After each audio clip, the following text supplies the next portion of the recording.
Early bites for Freo as the Eagles dominate RAC Derby number 52. Fans were locked out, but West Coast was dialed in as the Eagles delivered a true four-quarter effort, extending their Derby dominance to 11 straight wins. Tim Kelly led the midfield gang with a career-high 42 disposals, earning him Best On Ground honours and his first Glendenning Allen medal. The Eagles song was sung with gusto despite the muffles from the Masked Bandits, who overcame numerous injuries to rob the Dockers of breaking their Derby drought. Welcome to Eagle Review, proudly presented by Stake. Get access to over 4,000 stocks with no brokerage fees. Download the Stake app today.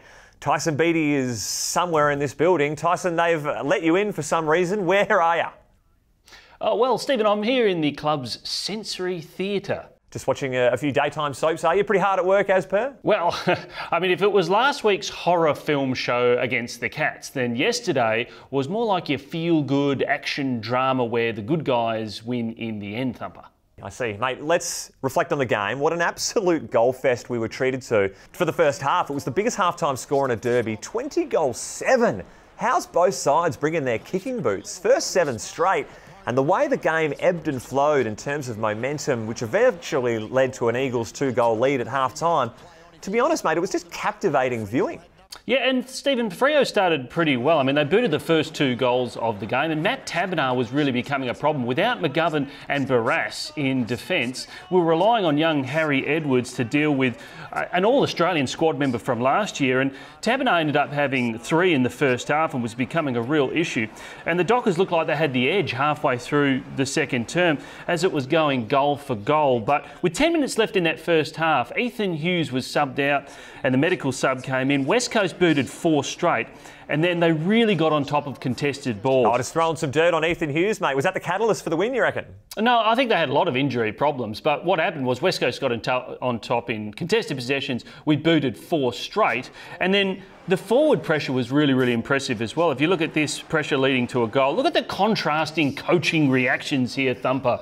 Simo absolutely delighted. How's the third quarter though, TB? A spectacle to watch, 5-1. And have a look at the goal kickers from the West Coast Eagles. You got Nathan Vardy, got hurt earlier in the game, gutsed it out, played on. Jermaine Jones, just 16 games, came in for Xavier O'Neill, so the forward for a midfield swap was a gutsy call from the coaching crew. Delivered on the day, you'd have to say. Jared Brander, just 16 games for him. He's waited a long time for this opportunity, taken ahead of Oscar Allen in the draft, as we remember, and he's showing some fruits to his labour. And Waterman, one of his 3 majors on the day. Season high 15 disposals as well. Look at the good production that we're getting from these youngsters that are really fighting hard to keep their place in the side when the cavalry return. Well, that's true, Thumper. And you look at this stat, 58% forward, inside 50 disposal efficiency. That is really taking advantage. The midfield battle was a really interesting one to watch. We decided not to tag anyone, even though David Mundy had a pretty good game, 29 disposals and a goal. Andy Brayshaw was pretty good as well. But for West Coast, the turnaround in the engine room from a week ago was significant. 15 more contested possessions. We won the clearance count. We won the tackle count. And you look at Tim Kelly, Thumper. He was a massive West Coast fan growing up, really idolised Chris Judd. He had a game that he could only dream of going into this one. Unfortunately, no fans or family there to cheer him on for it. I'm sure he won't mind collecting his first Glendenning Allen medal. I'm sure there's plenty more to come in his career. Have a look at the Stake High Flyer Play Index. He's risen 33%. Really want his form to maintain through this period where we're several midfield soldiers down. Now, Tim Kelly's had 73 AFL games. Career high disposal in this one, 42. A game high, 13 score involvements. He was everywhere setting up scoring opportunities for the footy club. 14 clearances, got it done where we needed it the most at the coalface. Showed up in another big fixture, similar to the Saints last year. And this is why teams have been tagging him in the last few weeks. So destructive. Yeah, and you know what else though, Thumper? He had 0 marks. 42 disposals, 0 marks. That's an all-time AFL record. Thank you very much, useless AFL stats. That's a quality stat, that one, TB. That's good form. There you go. Andrew Gaff was pretty good as well, Thumper. Second in the voting, 35 touches and a goal. Sheedon Redden, also pretty quality, particularly in that third term when we got on top. Nick Nat, 15 touches, 7 tackles. That was pretty impactful. And Darcy had kicked a goal. In each of the last 4 games, he didn't even have a shot on goal yesterday. And the forwards were particularly dominant, weren't they, Thumper? They did. I'm surprised Jack Darling didn't feature a little higher in the votes. I guess probably had to distanced himself from the other goal kickers, only having 3 on the day. But I thought he presented well, gave a contest all day. 9 grabs, 5 inside forward 50. A tremendous performance. And loved Cripper's game as well. He was sensational, setting up lots of goals. Good pressure, as we're renowned of seeing Jamie Cripps. But Kennedy returning, instrumental to their structure, allowed Allen to be able to go back. 4 goals on the day and took the skipper's armband as well. Speaking of skippers, the former skipper, Shannon Hearn, did his calf in the captain's run the day before the game. Big setback. And that means he misses out on breaking the 290 again. We have to wait until he breaks Dean Cox's record to get to that 291. Very disappointing, of course, particularly given that you spent so much time putting together his testimonial videos during the week, Thumper. It's not about me, TB, but any chance we can not get him to train the captain's run? If he's done it twice in a row, just give him the day off. Let him go to the beach. It's pretty much a run-through session. But anyway, the first chess piece that really moved when Bunga was withdrawn was throwing Oscar Allen down back. And how's the versatility? I mean, he really played his role helping out young Harry Edwards and the other youngsters. Witherden and Rotham had 17 touches. Roth had 12 marks. Well, there's not many to return, I think, from the back six of those senior players. Barris, the shoulder muscle tendons in a bit of strife. It's being reported he was going into it sore against the Cats, copped a knock, didn't recover very well.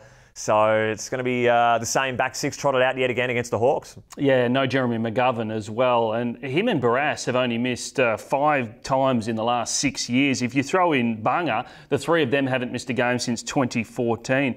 Let's hear from Simo on the post-match regarding the missing personnel. If we play a certain way and a system, then anyone can play it. Now, whether you lose because the talent's not quite as strong as it could be, we're probably missing 8 or 9 players today. Mind you, I think Fremantle are not far off the same. I think both teams have been decimated. But yeah, we don't have to win every week. We just need to play a brand that makes our fans and members proud. And I thought today we did, and hopefully we can do the same next week. All right, let's go to the roast of the round, courtesy of Steak. Now, we're going to begin with Matt Taberner with this high fend-off reversal inside your forward 50. That's a roast for sure. Jared Brander, brutal drop in the first quarter. Can't blame the sun on that one. Unfortunately, Freo pounce and go, bang, kick that one as well. Shepherd's late entry into this year's Academy Award nominations. All the umps for not paying it. Someone's getting a roast here. You guys work it out between yourselves. This goal to Josh Kennedy, Thumper, no one knows who actually kicked this or if it was even touched. There was 3 potential options on this one. The review took about an hour. In the end, they decided Josh Kennedy goal. What about Jack Darling almost breaking the post, TB, and then old mates come in, just kick it out in the full? Oh, comedy of errors, but at least it did lead to Zach Langdon's first goal from the boundary line. Beauty. Now, Jack Darling again takes the mark here. He feigns to play on, but he hasn't played on. He's actually stayed on his line, but he thinks he's played on. So then he plays on anyway, completely stuffs it up. Roast to the commentators too, who also thought it was the umpire's fault, not the umpire's fault, Thumper. Yeah, Simo looked pretty wrapped in the box at that one. Now let's go to the MCG Friday night at the home of football. How's old Trojan, mate, going bananas? One of your mates, no doubt. Well, it worked because he made Norton have the worst set shot of his career. Now, the Falconometer was working again in the Blues Bombers game, Thumper. You've got to look upfield. How's this, TB? We've had some sent in by fans for the first time in 12 years. Hit me up at Thumperlicious on Instagram or Twitter.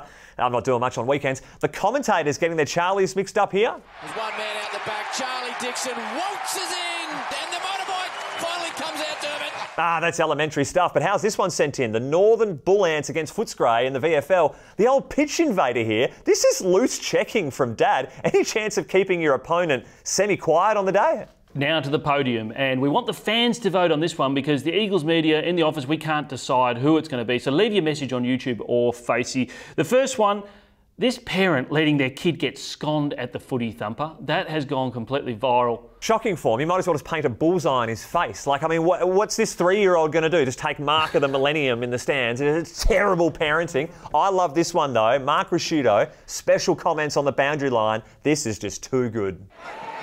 Butts. Tex flies out. That hit was right in front of me. That was very tough and very, very brave. That reminds me of one of the all-time live cross fails, Chris Kamara in the English Premier League. And we're off to Fratton Park where there's been a red card, but for who, Chris Kamara? I don't know, Jeff, has there? I must have missed that. Red card? All right, now this is the winner for me, Thumper. Now pay attention. This spelling mistake by the Pies cheer squad was deliberate. They accidentally made the same mistake in 2018 and then went on a run which ended in the grand final. We all know how that worked out. However, the attempt at a good luck omen did not work. It backfired. They lost to the Suns and they are now languishing in 17th. Quality stuff. 3 roasts to pick from. Have your say. You win nothing, but cheers.